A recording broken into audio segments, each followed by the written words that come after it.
Assalamualaikum warahmatullahi wabarakatuh.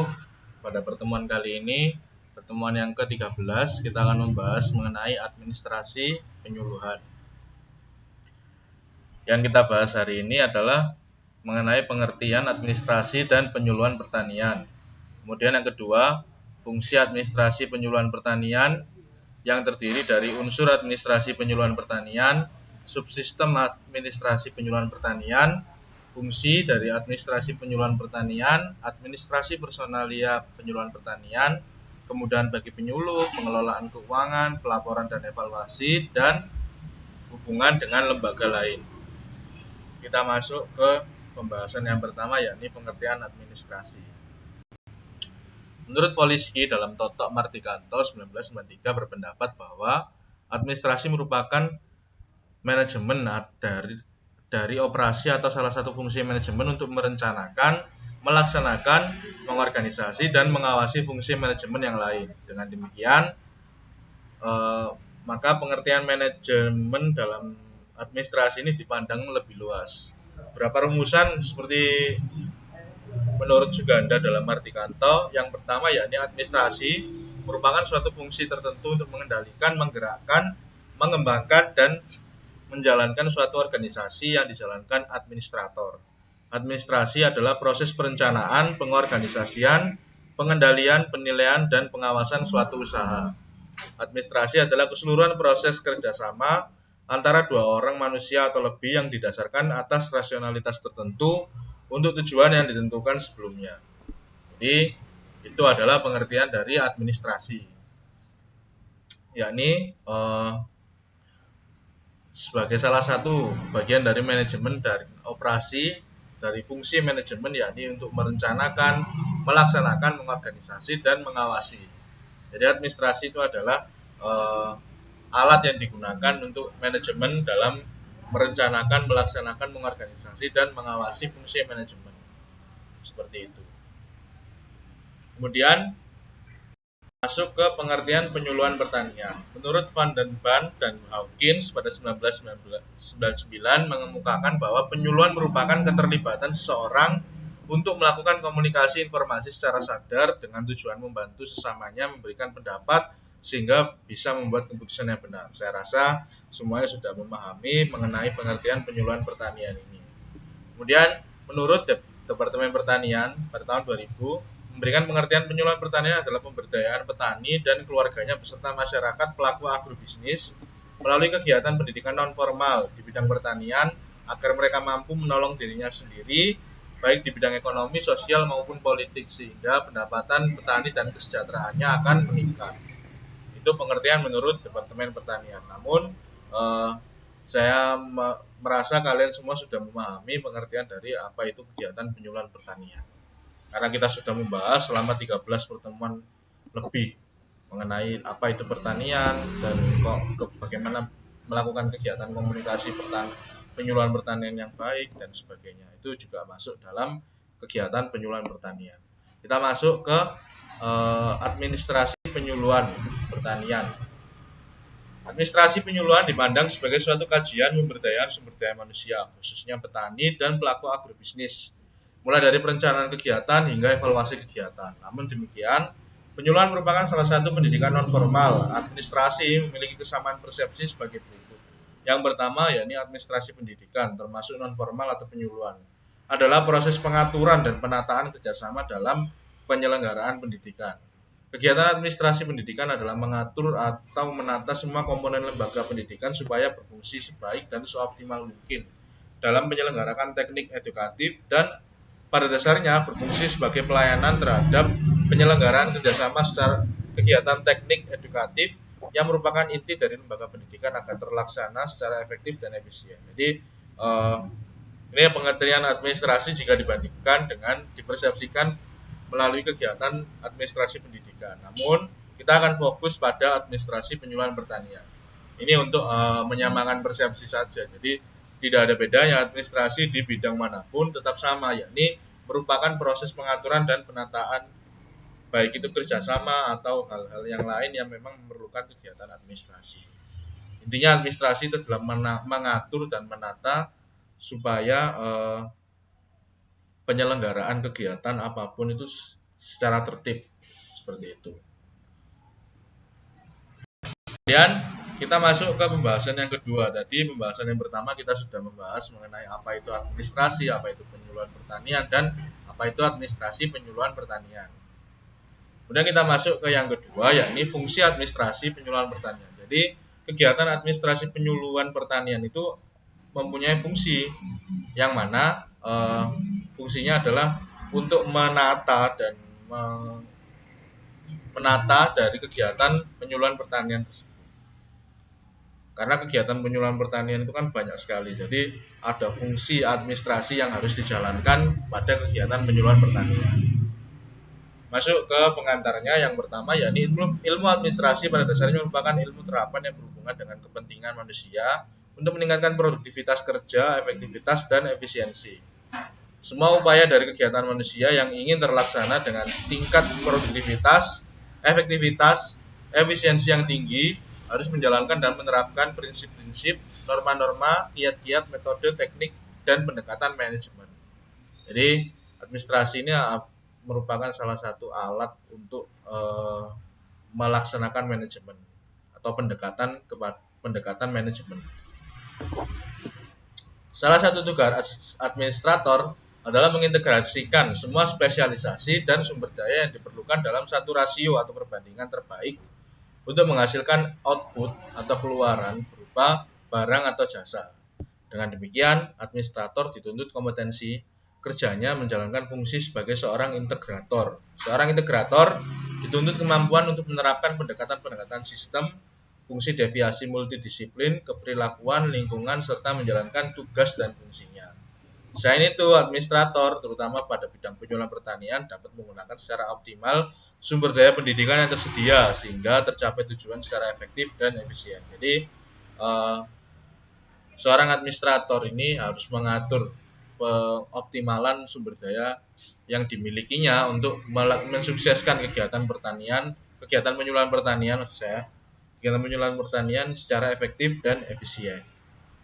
Jadi itu adalah fungsi dari administrasi itu alatnya, administrator itu yang menjalankan alat tersebut, sedangkan penyuluhan pertanian yang adalah tujuan yang harus dicapai secara efektif dan efisien dengan menjalankan fungsi-fungsi dari administrasi tersebut. Jadi seperti itu fungsi administrasi penyuluhan pertanian.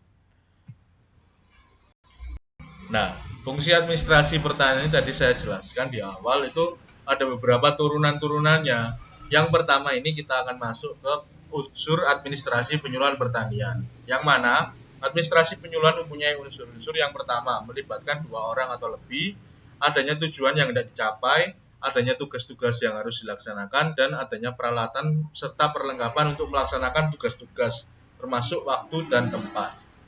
Jadi itu adalah unsur administrasi yang harus dipenuhi untuk menjalankan kegiatan administrasi, terutama kegiatan administrasi penyuluhan.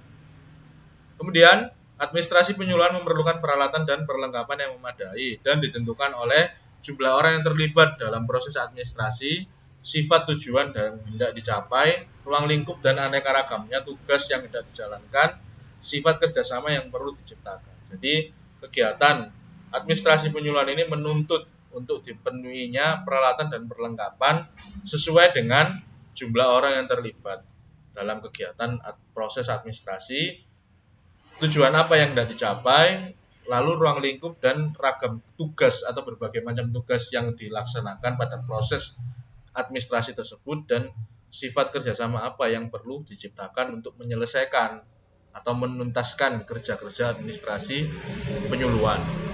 Seperti itu. Masuk ke yang ini, subsistem administrasi penyuluhan pertanian. Administrasi pada dasarnya adalah terdiri dari berbagai subsistem. Satu sistem dengan lainnya merupakan tatanan yang terintegrasi sehingga merupakan suatu kesatuan atau unity, keutuhan atau wholeness, dan keseluruhan atau totality yang mempunyai tujuan dan mempunyai eksistensi yang teratur.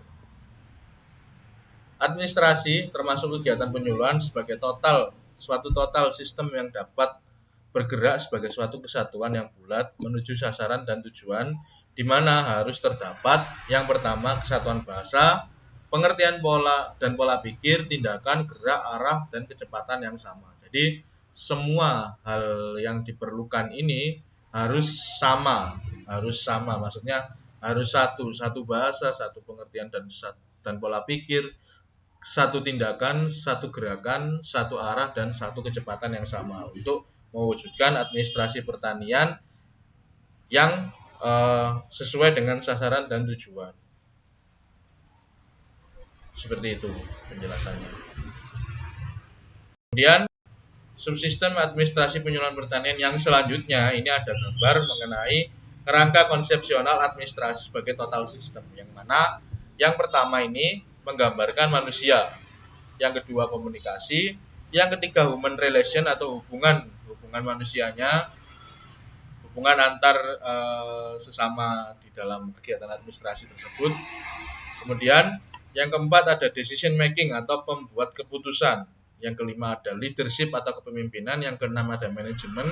Yang di paling luar ada administrasi. Jadi harus manusianya harus benar, komunikasinya harus bagus, hubungan antar manusianya atau human relation itu harus bagus juga.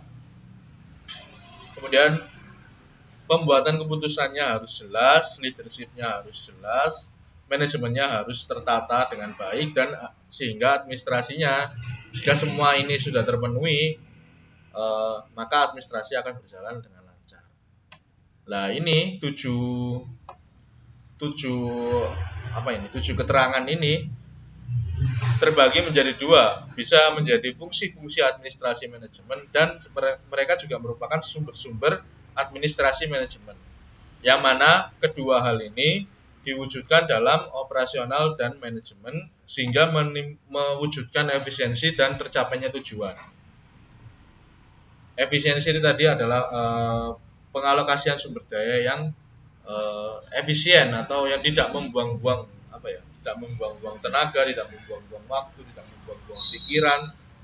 Efisien itu adalah pengalokasian sumber daya secara tepat sehingga tujuan dari penyuluhan pertanian tersebut dapat tercapai. Nah, penjelasan singkatnya ada di sini. Jadi dari gambaran skematis tersebut dapat dilihat bahwa konsep total administrasi mencakup subsistem manusia, subsistem komunikasi, hubungan manusia, pengambilan keputusan, kepemimpinan, dan manajemen. Pada gilirannya mempengaruhi fungsi-fungsi administrasi dan sumber administrasi manajemen sehingga akan mempengaruhi efisiensi dan tujuan.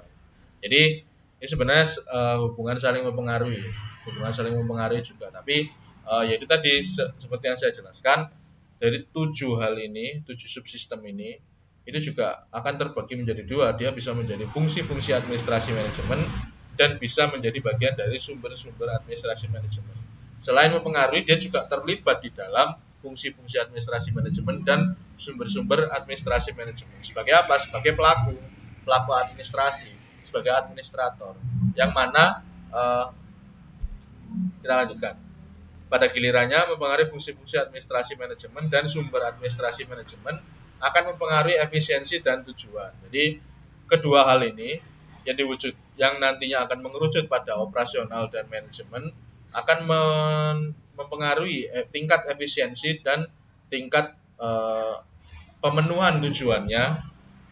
Jika ini maksimal, jika subsistem ini administrasi ini dimaksimalkan fungsinya, maka akan terjadi efisiensi yang baik dan tujuan tersebut tercapai secara efisien. Ditambahkan bahwa setiap pemimpin atau manajer memiliki fungsi administrasi yang penting. Oleh sebab itu, pemimpin juga disebut sebagai administrator. Nah, leadership yang mana leadership ini juga seorang manusia, itu juga disebut sebagai administrator atau pelaku administrasi. Orang yang menjalankan kegiatan administrasi. Nah, tadi kan ada fungsi-fungsi manajemen, fungsi-fungsi administrasi manajemen.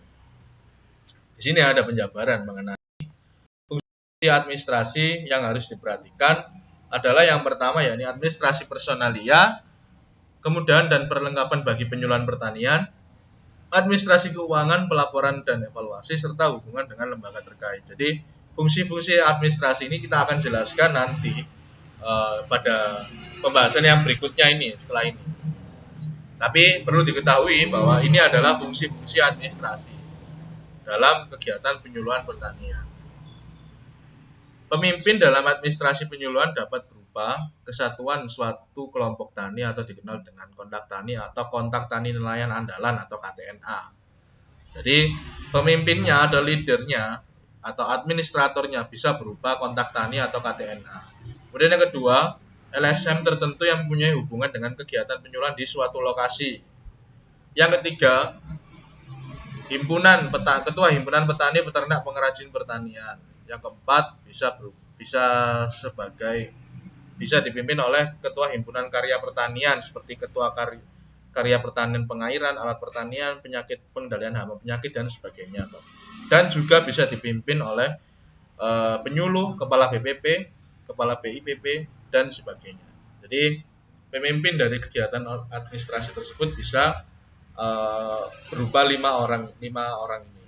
Bisa ketua kelompok tani, ketua LSM, ketua himpunan tani, ketua himpunan karya pertanian, atau penyuluh atau kepala BPP. Itu tadi. Setelah kita mengetahui apa itu, siapa yang menjadi pemimpin dalam administrasi penyuluhan, kita masuk ke administrasi personalia penyuluhan pertanian. Nah, ini merupakan bagian dari fungsi administrasi penyuluhan pertanian. Ini ada administrasi personalia. Untuk dapat mencapai tujuan yang diinginkan diperlukan upaya-upaya terkait dengan administrasi personalia sebagai berikut. Yang mana yang pertama, adanya kebijakan personalia yang dapat berupa pemberian pelayanan kepada penyuluh agar dapat bekerja secara efektif. Adanya kebijakan personalia agar antar penyuluh dapat bekerja sama. Jika organisasinya cukup besar, maka diperlukan sentralisasi atau pemusatan.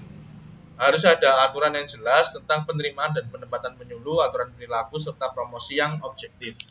Setiap staf penyuluhan harus diberi kesempatan untuk berpartisipasi dalam proses pengambilan keputusan atau decision making. Jadi ada di salah satu subsistem administrasi penyuluhan ada yang dimaksud decision making atau pengambilan keputusan. Selain bagi penyuluh tersebut, personal Dinas Penyuluhan Pertanian administrator juga diharapkan dapat melaksanakan fungsi kepemimpinan guna pengembangan dan pembinaan personal penyuluhan. Dalam administrasi personalia, seharusnya ada aturan yang jelas terutama kualifikasi dan fungsi personal penyuluhan. Selain itu, petugas atau pemimpin harus dapat menentukan berapa banyak jumlah penyuluh yang dibutuhkan untuk suatu wilayah kerja, baik setiap wilayah kerja Balai Penyuluhan Pertanian atau WKBPP maksud saya, wilayah kerja di tingkat kabupaten, wilayah kerja di tingkat provinsi, tenaga penunjang yang diperlukan baik jumlah maupun mutu. Tenaga penunjang seperti penyuluh sukarelawan atau kontak tani, ketua LSM, petugas koperasi unit desa dan sebagainya sangat diperlukan dalam setiap program penyuluhan di suatu lokasi karena penyuluhan pertanian tidak bisa dilakukan sendiri oleh penyuluh, tapi juga harus berkoordinasi atau bekerja sama dengan tenaga penunjang itu tadi. Berikutnya, ada kemudahan bagi penyuluh. Berbeda dengan kegiatan penelitian, kegiatan penyuluhan dapat hanya dengan sarana terbatas dan kantor seperlunya. Sebenarnya sarana yang strategis bagi penyuluh adalah sarana mobilitas atau kemampuan untuk menjangkau setiap anggota dari petani yang dibinanya yang memadai. Dengan sarana ini, penyuluh dapat melaksanakan tugas dan mobilitas yang tinggi sehingga menambah efektivitas dan efisiensi kegiatan. Namun demikian, sarana lain terutama bagi penyuluh juga diperlukan, seperti sumber daya material, perumahan, dan sebagainya. Berikutnya ada pengelolaan keuangan. Keuangan dipandang sebagai suatu kuantitas maupun kualitas kegiatan penyuluhan. Sumber daya yang cukup akan membantu kelancaran tugas-tugas penyuluhan dalam pengelolaan keuangan. Di samping kebutuhan rutin seperti gaji dan upah, biaya perjalanan, juga dibutuhkan pendanaan untuk kegiatan penyuluhan seperti pengujian lapang, informasi dan publikasi, pengembangan personal, pengembangan sistem manajemen, dan lain-lain. Itu tentang pengelolaan keuangan. Pelaporan dan evaluasi. Salah satu kendala yang sering dijumpai dalam administrasi penyuluhan adalah lemahnya sistem pelaporan dan evaluasi. Baik yang dibuat oleh administrator atau staf administrasi maupun penyuluh lapangan dan penyuluh spesialis. Kegiatan ini masih dipandang lemah karena kalender kerja atau RKPP, rencana kerja penyuluhan pertanian, program pertanian, laporan kegiatan, perkembangan kegiatan, dan laporan hasil pertanian. Di lain pihak, sering kita jumpai sistem pelaporan yang terlalu beragam dan terinci sehingga menyita banyak waktu dan mengganggu kelancaran kegiatan penyuluhan itu sendiri. Karenanya diperlukan sistem pelaporan yang sederhana tetapi cukup memadai. Jadi perlu ada penyederhanaan dalam kegiatan pelaporan dan evaluasi. Agar apa? Agar tidak banyak waktu yang tersita untuk mengisi laporan tersebut atau menyelesaikan kegiatan pelaporan tersebut. Berikutnya ada hubungan dengan lembaga lain. Nah, karena kegiatan penyuluhan ini tidak bisa dilakukan secara individu, maka harus menggandeng atau menjalin hubungan dengan lembaga lain untuk mensukseskan kegiatan penyuluhan pertanian ini. Kelembagaan lain yang dipandang penting mendukung penyuluhan pertanian, terutama di tingkat pedesaan, adalah kelompok tani, karena sebagai audiens ataupun sebagai difusi inovasi dari kegiatan penyuluhan pertanian yang sudah dilakukan oleh penyuluh. Kelompok LSM, Koperasi Unit Desa, BRI, Bank Rakyat Indonesia maksudnya, dan organisasi praktisi khususnya di bidang pertanian seperti kelompok pengairan dan sebagainya. Kelemahan yang sering ditemui terutama adalah kurang terjalinnya komunikasi yang akrab antara dinas penyuluhan dengan pusat-pusat informasi seperti lembaga penelitian, perguruan tinggi, lembaga pemberitaan, dan pihak swasta yang sebenarnya punya peran yang penting dalam kegiatan penyuluhan pertanian.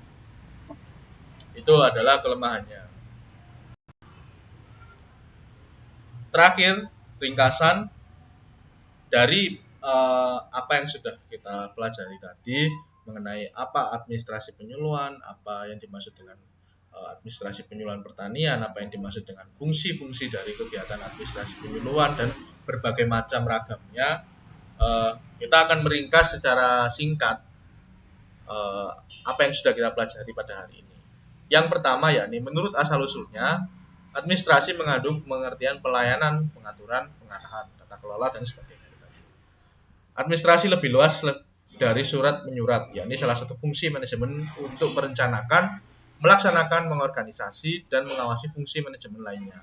Pengertian yang lain dari administrasi adalah antara lain menyatakan bahwa administrasi adalah keseluruhan proses kerjasama antara dua orang atau lebih yang didasarkan pada etos kerja atau kemampuan, rasionalitas tertentu, dan untuk suatu tujuan yang telah ditentukan sebelumnya. Penyuluhan pertanian merupakan suatu bentuk pendidikan non-formal khusus bagi petani dan para pelaku agrobisnis. Membutuhkan pelayanan administrasi yang baik agar tujuan dapat tercapai secara efektif dan efisien, mulai dari perencanaan hingga evaluasi. Administrasi penyuluhan adalah kerjasama di antara dua orang atau lebih dalam bidang penyuluhan dan didasarkan atas rasionalitas tertentu untuk mencapai tujuan penyuluhan yang telah ditentukan sebelumnya. Nah, ini hampir sama seperti yang di atas. Administrasi adalah suatu kegiatan, merupakan suatu sistem yang menghendaki kesatuan sebagai subsistem, yakni kesatuan bahasa, pola pikir, tindakan, gerak, arah, dan kecepatan dalam kegiatan dalam suatu sistem administrasi. Dalam kegiatan penyuluhan, fungsi-fungsi yang harus diperhatikan mencakup fungsi personalia, yaitu penyuluh, petani, staf, balai penyuluhan pertanian, dan sebagainya. Kemudian perlengkapan bagi penyuluhan, administrasi keuangan, pelaporan dan evaluasi, serta hubungan dengan lembaga-lembaga yang terkait. Yang ini menjadi bagian dari sub-sub fungsi administrasi penyuluhan pertanian yang sudah saya jelaskan di awal. Mungkin itu yang dapat saya sampaikan. Apabila ada pertanyaan, silakan sampaikan di forum diskusi. Terima kasih. Assalamualaikum warahmatullahi wabarakatuh.